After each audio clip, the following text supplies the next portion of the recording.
आइए हम प्रभु के पवित्र वचनों को सीखेंगे। आंखों को बंद करेंगे, अपने सिरों को परमेश्वर के सम्मुख झुकाएंगे, प्रार्थना करेंगे। अनुग्रहकारी पिता, हम आपको धन्यवाद देते हैं।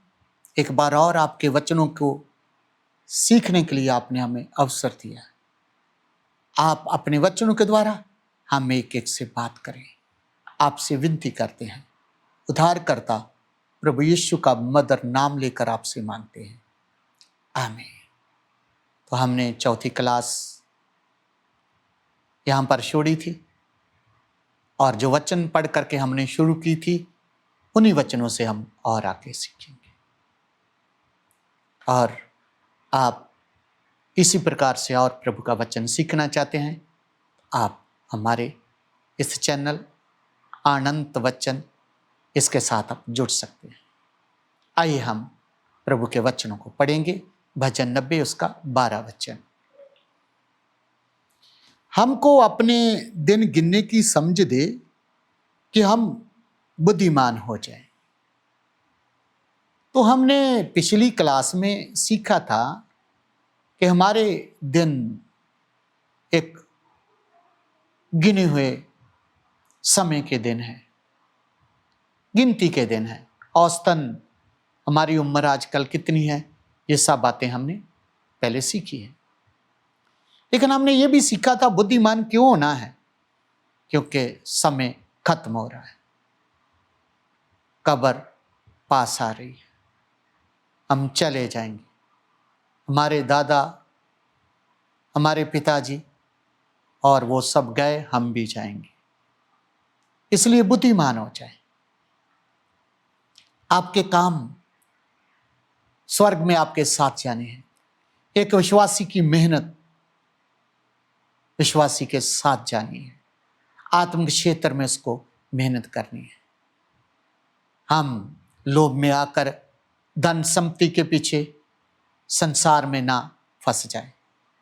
आइए हम आगे प्रभु के वचनों को पढ़ेंगे। लूका सुसमाचार उसका 12 अध्याय। आइए हम प्रभु के वचनों से पढ़ेंगे। उसका हम 16 और 17 वचन पढ़ते हैं। उसने उनसे एक दृष्टांत कहा, किसी धनवान की भूमि में बड़ी उपज हुई।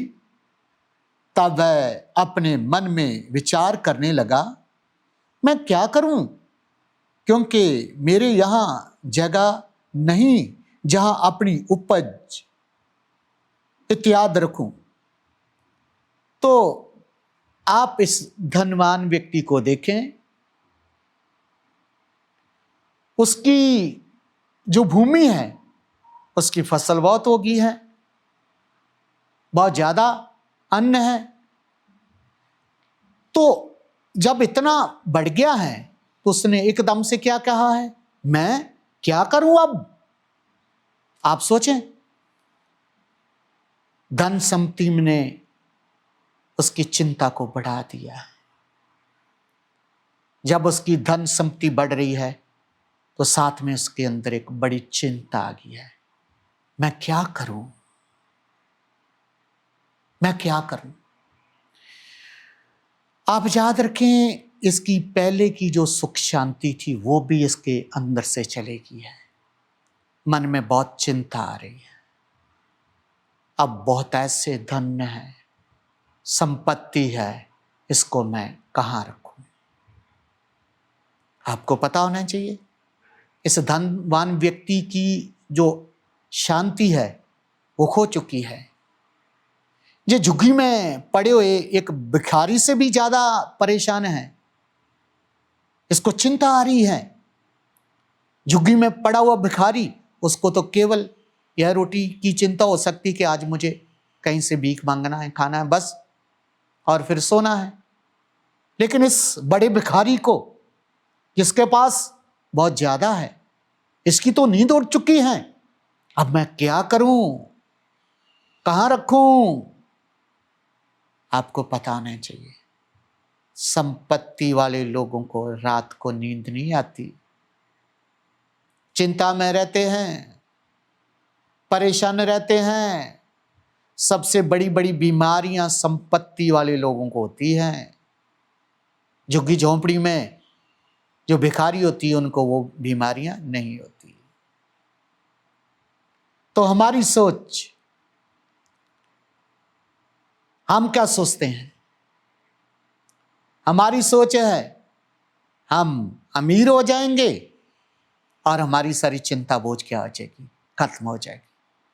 आज की नौजवान पीढ़ी को देखो, वो सोचते हैं बहुत सा हम धन बटोरेंगे, बहुत पैसा इकट्ठा करेंगे, बहुत कुछ करेंगे, फिर आराम से जिएंगे, फिर बच्चों को पैदा करेंगे, उनको पढ़ाएंगे और सुख उल्लास से जिएंगे। प्रियो, आपका सोच परमेश्वर के वचन के साथ नहीं है, आप गलत हैं। ज्यादा धन, ज्यादा संपत्ति से सुख नहीं आता है। आप इस व्यक्ति को देखें, वो तो चिंता में है। वो तो क्या कह रहा, अब मैं क्या करूं, मैं इसको कहां रखूं। उसकी तो पहले की शांति भी जा चुकी है। वो तो एक झुग्गी में बखारी से भी ज्यादा परेशान है। इसलिए हम सोचते हैं अमीर हो जाएंगे तो हमारी समस्या खत्म हो जाएगी। प्रियो, नहीं, समस्याएं बढ़ेंगी। जब तक आप पृथ्वी पर हो, आपको परमेश्वर के साथ चलना ही आपके लिए शांति है।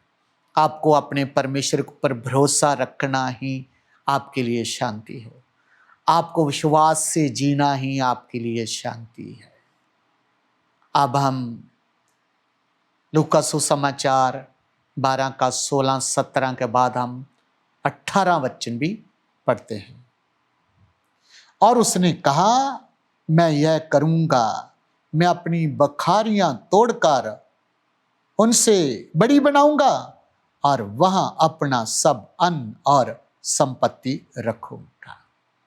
तो आप इस संपत्ति वाले व्यक्ति की आप योजना को देख सकते हैं। अब उसके पास एक नई योजना है।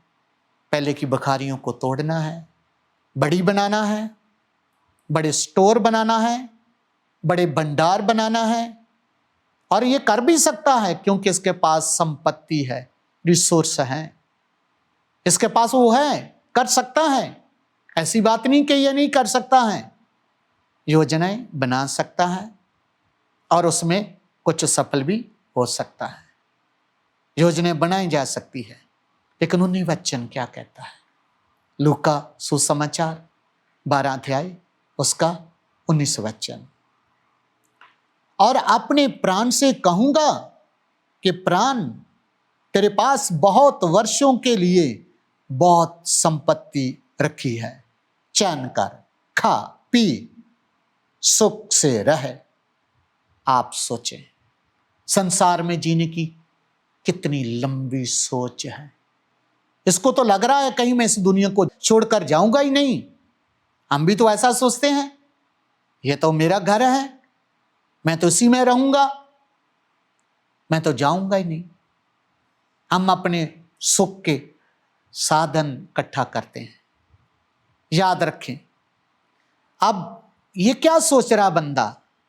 इसको चिंता तो सता रही है, लेकिन मन में एक तसल्ली है। क्या कह रहा खुद को? चैन कर, खा पी और सुख से रह। लाइफ को एंजॉय करने की कितनी बड़ी सोच है इसके अंदर। लेकिन परमेश्वर का वचन क्या कहता है? हम तो एक भाप हैं। हमारे अंदर का हमारा श्वास जैसे पतीले के अंदर भाप होती है। ढक्कन उठ गया तो भाप गई। इस व्यक्ति को हम देखते हैं, इसकी सोच है, मैं तो अब लंबे समय के लिए चैन करूंगा, खाऊंगा, पीऊंगा और सुख से रहूंगा। लेकिन परमेश्वर का वचन क्या कहता है? लूका सुसमाचार 12 अध्याय उसका 20 वचन। परंतु परमेश्वर ने उससे कहा, हे मूर्ख, इसी रात तेरा प्राण तुझसे ले लिया जाएगा। तब जो कुछ तूने इकट्ठा किया है वह किसका होगा? अब परमेश्वर का क्वेश्चन है, परमेश्वर का सवाल है। उसको मूर्ख कहा है और उसको क्या बोला है? आज ही रात। क्योंकि आप बुद्धिमान नहीं हैं, आपने अपने दिनों की गिनती नहीं की है। आपको क्या लग नहीं रहा कि आपकी देह बता रही आप जाने वाले हो? आपके श्वास अटक रहे हैं, आपके घुटने आपको बता नहीं रहे, आपका शरीर आपको, जब आप ठीक से कुछ खा पी नहीं रहे, ये आपको संकेत नहीं दे रहा है कि आप जाने वाले हो? क्या आप तैयार हो? आप ध्यान रखें। तो क्या लिखा है? क्या लिखा है? परमेश्वर ने उससे क्या कहा? हे मूर्ख, इसी रात तेरा प्राण तुझसे ले लिया जाएगा। एक ही रात में खत्म, एक ही रात में सब कुछ खत्म है। बड़े घर की जो योजना बनाई थी, बखारियां तोड़ करके बड़ी बनाना है, बड़े स्टोर बनाना है, बड़े भंडार बनाना है, सब योजनाएं खत्म। जीवन की योजना जो बनाई थी, लंबे समय तक रहूंगा, मजे ले, ऐश कर, खा पी, सुख से रह, वो योजना भी क्या हो चुकी है? जीने की योजना भी क्या हो चुकी है? खत्म हो चुकी है। बड़े बिजनेस की योजना थी, वो भी खत्म। सारी उपलब्धियां जितनी भी थी सब खत्म हो चुकी है, सब खत्म हो चुकी है।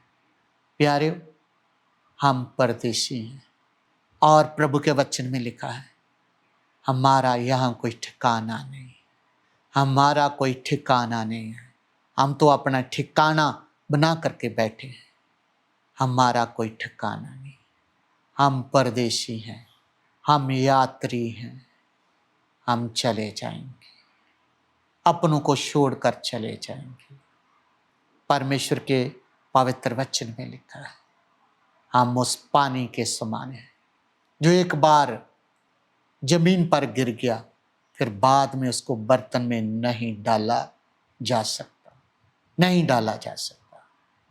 इसलिए सबो उपदेशक उसका 8 अध्याय, उसका 8 वचन हमसे क्या कहता है? आइए हम उसको पढ़कर देखते हैं। सबो उपदेशक 8 का हम 8 वचन पढ़ते हैं। ऐसा कोई मनुष्य नहीं जिसका वश प्राण पर चले कि वह उसे निकलते समय रोक ले, और ना कोई मृत्यु के दिन पर अधिकारी होता है। परमेश्वर का वचन हमें क्या कहता है? आपका जब मृत्यु का दिन आएगा, उसके ऊपर आपको कोई अधिकार नहीं।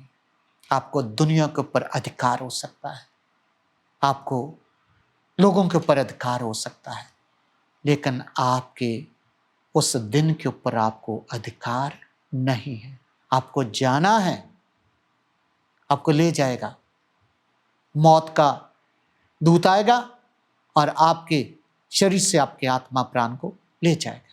आप कहाँ जाएंगे आपको पता नहीं है।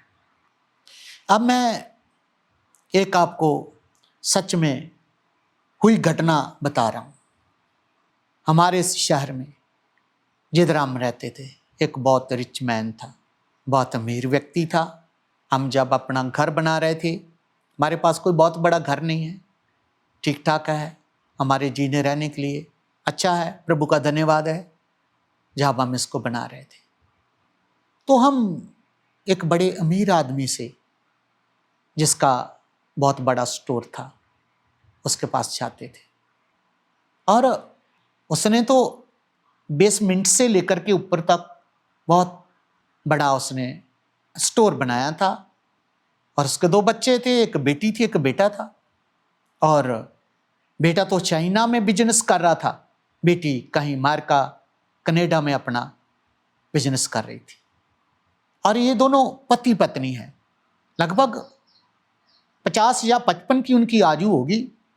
लेकिन एक बात मैंने अचंभे से महसूस किया, हमेशा वो जब अपने शॉप में आता था, अपनी दुकान में आता था, तो उसकी पत्नी उसके साथ रहती थी। मैंने कई बार सोचा इनकी पत्नी हमेशा इनके साथ क्यों रहती है, लेकिन वो आदमी जब काम करता था घोड़े की तरह दौड़ता था, मेरे से उम्र में कहीं ज्यादा था, तो मैं तो बहुत चंबे में था, इस व्यक्ति में इतनी ताकत कहां से है। बेसमेंट में ऐसे दौड़कर नीचे जाता था और दौड़कर सीढ़ियां ऊपर आता था, लेकिन उसको एक भयानक बीमारी थी। कारण यह था, उसको जब उस बीमारी का अटैक आता था, उसकी पत्नी साथ रहती थी, तुरंत उसके मुंह में एक टैबलेट, एक गोली डाल देती थी, तब वो बच जाता था। यह बात उनकी मौत के बाद मुझे पता चला। एक दिन अपने घर से निकल रहा था, पत्नी साथ थी, गाड़ी में था, गाड़ी के अगले टायर गेट के बाहर थे, पिछले टायर गेट के अंदर थे। अचंचेत उस बीमारी का अटैक आया। बदकिस्मती से आज पत्नी भूल गई कि टैबलेट साथ में रखना है। जल्दी में गाड़ी से निकलकर जब घर में दौड़ी और टैबलेट लाने के लिए गई, तब तक उसका काम तमाम हो चुका था। उसका सब कुछ आज कई सालों से सब कुछ बंद पड़ा है। बड़े बड़े जो उसने गोडाउन बना रखे थे, बड़े बड़े स्टोर बना के रखे थे, अब उनकी देखभाल करने वाला कोई नहीं है। कितने समय से बंद है। उनका अंदर क्या हो गया, वो सब सड़कर कूड़ा हो गया। यह वस्तुएं बताती हैं आज की रात अगर प्राण ले लिया जाएगा तो ये सब किसका होगा। हमने इस दुनिया के लिए सोचा है, लेकिन हम चले जाएंगे अनंत काल के लिए। हमारे पास क्या है इसके लिए हम कभी नहीं सोचते। इसलिए हे परमेश्वर, हमें हमारे दिन गिनने की समझ दे, ताकि हम बुद्धिमान हो जाए। बुद्धिमान क्यों होना है? क्योंकि हम जाने वाले हैं, हमारे दिन गिने हुए हैं। छोटी किताब की तरह है जिसके पन्ने पढ़े गए हैं, चंद पन्ने ही बाकी हैं। शायद उसकी एक दो लाइन ही बाकी है, शायद उसके एक दो अक्षर ही बाकी है। हम जाने वाले हैं। क्या आप अनंत काल में विश्राम करने के लिए तैयार हैं? परमेश्वर के साथ चलने के लिए तैयार हैं? क्या आप जो परिश्रम कर रहे हैं, आत्मा के लिए कर रहे हैं, आत्मिक मेहनत कर रहे हैं, आत्मिक क्षेत्र में आप उतरकर अपना जीवन जी रहे हैं? अगर नहीं, केवल शरीर और संसार की विलासता के लिए जी रहे हैं, तो प्रिय भाइयों, बहनों, नौजवानों, बुजुर्गों, हम इसको छोड़ने जा रहे हैं। एक दिन ये छोड़ देंगे। अनंत काल के लिए विश्राम करने के लिए हमारे पास कुछ नहीं होगा। इसलिए बुद्धिमान हो जाए, समझदार हो जाए। आइए अपनी आंखों को बंद करें, अपने सिरों को परमेश्वर के सम्मुख झुकाएं, प्रार्थना करें। अनुग्रहकारी पिता, आपके दिए हुए वचनों के लिए आपका हम धन्यवाद देते हैं। आपके वचनों से हमें कुछ बातें सिखाई हैं। ये बातें जो आपके वचनों से सीखी हैं, हमारे जीवन के लिए आशीष का कारण बन जाए। हम बुद्धिमान हो जाएं, अपने दिनों को गिन लें और अनंत काल के विश्राम के लिए तैयार हो जाएं। ये सब बातें पिता आपके हाथ में सौंपते हैं। विनती प्रार्थना करते हैं, उद्धारकर्ता प्रभु यीशु का मधुर सामर्थी नाम लेके मांगते हैं। आमीन। प्रभु आपको आशीष दे।